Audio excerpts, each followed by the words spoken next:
এবার মনে হচ্ছে ৮ আসনে আড্ডি লড়াই হবে না। আমার মনে হয় হাদিয়ে জিতে যাবে না। ছেলেটার মধ্যে সত্যিকারের দেশপ্রেম আছে, এরকম নেতাই তো আমাকে দরকার। আমি তাহলে ভুল করলাম? কি ভুল করেছেন চাচা? না কিছু না। রিফাত শোন। কি বাবা, তোরা তো ইয়াং জেনারেশন, তোরা তো রাজনীতি নিয়ে মোটামুটি ভালোই বুঝিস। তুমি কি বলতিস আমি তো কিছুই বুঝতেছি না। এই যে আমাকে আসনে দাঁড়াইছে হাদি ছেলেটা, ছেলেটা কেমন? ও হাদি ভাইয়ের কথা বলতিছো?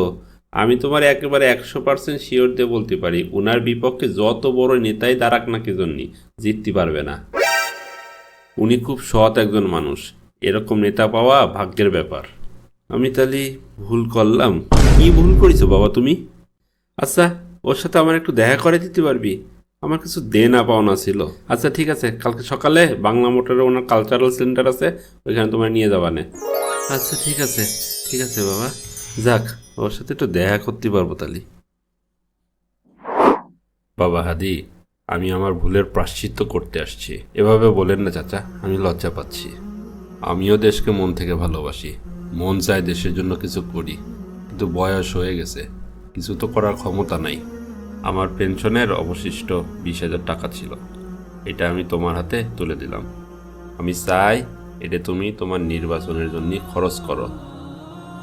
দেশ যদি আমার এই টাকার বিনিময়ে একজন যোগ্য ভালো নেতাকে খুঁজে পায়, তাহলে সেটাই হবে আমার জন্য সন্তুষ্টির ব্যাপার। চাচা, এই টাকা হচ্ছে আমার কাছে আমানত, আমি চেষ্টা করব এই আমানতেরও ইনসাফ করা।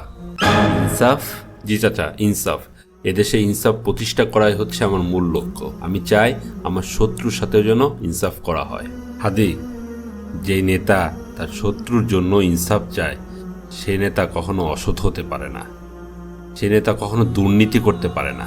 দোয়া করবেন চাচা, তুমি যোগ্য নেতা হতে যাচ্ছ। ভুল আমিই করেছি, আমিই ভুল করেছি। হাদি তুমি ঠিক, আমি ভুল। বাবা তুমি ঠিক, ঘুমের ঘরে কি বলছো এগুলো? আমি এখানে কেন? হাদি কোথায়? হাদি? হাদি তো 1 সপ্তাহ আগে শহীদ হয়েছে। কি? আমার আমার ভুলের প্রায়শ্চিত্তর কি হবে? বাবা তুমি কি ভুল করেছো বলো তো? আমি ভুল করেছি বাবা, অনেক বড় ভুল করেছি। একদিন।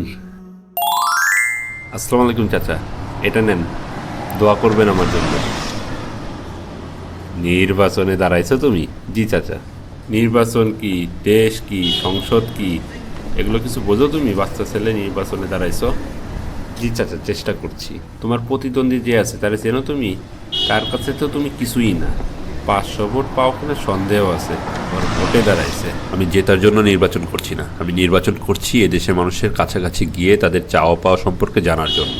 এদেশের নেতারা তো নির্বাচন করে তাদের পকেটের চাওয়া পাওয়ার জন্য, কিন্তু আমি এদেশের মানুষের পক্ষে থেকে তাদের ইনসাফ প্রতিষ্ঠার জন্য লড়াই করতে চাই। ইনসাফ করবা? তোমাকে চিনা আছে, তোমরা 2 দিন নতুন নতুন আসো, এরপরে দেশটারে লুটে ফুটে খাইয়ে একেবারে সারকার করে ধুয়ে দিবা। তার চেয়ে এগুলো বাদ দাও, জিততেও পারবা না, পকেটে করে টাকা খরচ হবে না, আর খাতিও পারবা না। এগুলো বাদ দাও, দেশ নিয়ে চিন্তা করার লোক আছে, নির্বাচন করার অনেক লোক আছে। এগুলো বাদ দিয়ে ঘরের ছেলে ঘরে ফিরে যাও। যাও চাচা, ভালো থাকবেন, আসসালামু আলাইকুম। সব খাওয়ার ধান্দা, দেশটারে একবার লুটে ফুটে খায় সারকার করে দিল। নির্বাচনে যে দাঁড়াইছে তার ধারে কাছেও নাই, 500 ভোট পাবে কিনা তার ঠিক নাই, নির্বাচন দাঁড়াইছে। এরপর যেদিনই বুঝতে পারলাম হাদি খাঁটি একজন দেশপ্রেমিক, সেদিনই প্রতিজ্ঞা করেছিলাম যেদিনই হাদির সাথে আমার দেখা হবে সেদিনই ওর কাছে হাত জোর করে ক্ষমা চাবো আমার ভুলের জন্য। আর আমার পেনশনের যে অবশিষ্ট 20,000 টাকা আছে তার পুরোটাই হাদির কাছে তুলে দেব। হাদির কাছে তুলে দিয়ে তার কপালে একটা চুমো দিয়ে তার জন্য দোয়া করব। কারণ হাদি যেদিন প্রথম আমার কাছে আইছিল সেদিন আমার কাছে ভোট চাইনি, চাইছিল দোয়া। এটাই হচ্ছে একজন আদর্শ নেতার বৈশিষ্ট্য। কিন্তু আমার সারা জীবনের আফসোস থেকে গেল, আমি ওর কাছে ক্ষমা চাইতে পারলাম না।